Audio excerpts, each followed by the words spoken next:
morning, or depending on when you're watching this, good afternoon, good evening, or good night. My name's Ross, and as always, Tone out of Voice Radio.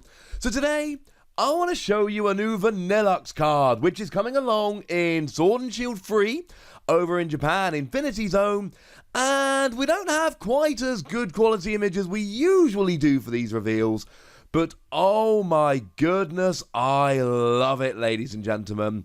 I absolutely love it. Spoiler alert, it's a Vanilluxe, it's Paralysis. That's kind of what Vanilluxe does. Now, if we start off having a little bit of a look at the basics here, we got 150 HP, which is honestly lower than we would usually want on a stage 2 hit. Makes me a little bit sad. You know, Dragonite had 160 in the Sun and Moon base set, so not loving this in Sword and Shield number 3. Retreat cost of 2 does mean Air Balloon, so I suppose that's a win. Weakness to Metal. See, I find weakness to metal weird. On the one hand, I want to go, oh my goodness, you're weak to Zacian, oh, you're never going to survive, blah, blah, blah, blah, blah. On the other hand, Zacian has one attack which is easily KOing you, weakness or not. The problem is, the more metal decks we get, and things like Metal Saucer really help here, the more likely it is you will be hit for weakness, so, I don't know, put it down as a maybe, I suppose. And then we are a water Pokemon, which means weakness on welded decks, which are getting more and more popular as we go. I do say Reshiram and Charizard, but really we're getting so many good fire Pokemon lately. It's just welded decks that may or may not have Reshiram and Charizard in. Plus, of course, it means you've got Frostmoth to accelerate energy if you so wish. Not really the point of this Pokemon, but you never know, it could be fun. And I tell you what, ladies and gentlemen, it ain't looking too bad. Now, we will deal with the attack in a bit. The attack is fine, but what we really want here is the ability. Now, I like the ability, and I know not everyone agrees with me, and I'm going to try and make my case on this one. So, what we have here is the ability Freezing Cold. Obviously, our translation comes from the lovely Antoine Boulet. Why would it not? Once during your turn, if this Pokemon is your active Pokemon, you may flip a coin. If heads, the opponent's active Pokemon is now paralyzed. And when it comes to special conditions, Paralysis really is king. And I can prove to you that Paralysis is king. Because if we look at those tools that inflict special conditions, you can get poison through Poison Barb. You can get confusion through Ear-Ringing Bell. You can get burn through Burning Scarf. Now, admittedly, we don't have a sleep one right now, but I expect that in the future. We don't get stuff like this with Paralysis. Similarly, we can look at those basic Pokemon we got a little while ago. So there is the Mareep. If it is active, you may leave your opponent's active Pokemon asleep. That's a really good one, incidentally. We also got ourselves a Poliwag, whereby if it is in the active, you may confuse your opponent's Pokemon, though admittedly only on your first turn going second. Oh, and it doesn't actually have to be active. Okay. That's kind of cool, but we never get stuff like this with Paralysis. Paralysis is huge and brilliant and wonderful and gigantic and awesome, but it's a 50% chance. And at this stage, and I've been chatting with the lovely Antoine Boulet about this, we've been having a little bit of a good-natured argument, a little bit of a back and forth, where they've been basically saying to me, look, Mareep. The thing is, Mareep gives you guaranteed sleep, as opposed to 50% paralysis. But having said that, paralysis stops you attacking, sleep 50% stops you attacking. So yes, sleep is automatically inflicted, whereas paralysis isn't, but paralysis automatically puts you out of action for a turn, whereas sleep is then on a coin flip. Although at this stage it is very much worth remembering that we do have Slumbering Forest. Slumbering Forest is the one whereby if a Pokemon is asleep, you need to flip 2 coins between turns, and if either of them is tails, sleep stays around. The thing is, as much as you can just replace a stadium, it's not actually that simple. Because if you're using Mareep to put them asleep, you put Slumbering Forest in play, and then you put them to sleep, and they're flipping for sleep before they ever get a chance to replace a stadium. So at least the first time they flip for sleep, it is an actual 75% chance they're going to stay asleep. Not guaranteed like it is with paralysis, but it's still there. Now, the other thing we do need to mention here, which is really, really good for us if we want to have a play with this, do remember that a skateboard is rotating out. Now, of course, a skateboard is that tool that lets you retreat even if you're paralyzed.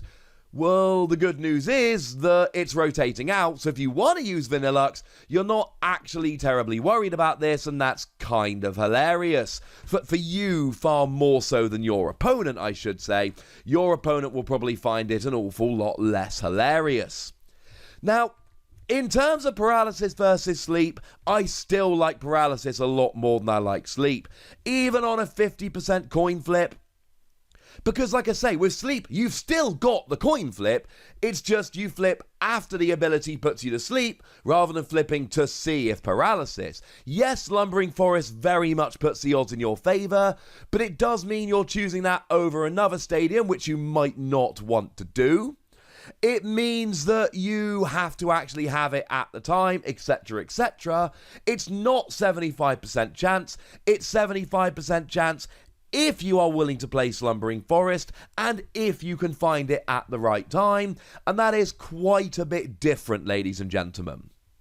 But then, of course, we get to the elephant in the room. Mareep's a basic, Vanilluxe is a stage 1. No, wait, that's a lie. It's a stage 2. That's not good. And that's the issue here. Because if these were both basic Pokemon, I would stand by Vanilluxe being significantly better than Mareep. That would be my honest opinion. Right or wrong, that would be my opinion. However, things aren't even. Vanilluxe is a stage 2, and that's where I think this card starts to fall down. I feel good about my argument of playing Vanilluxe as a basic over Mareep as a basic.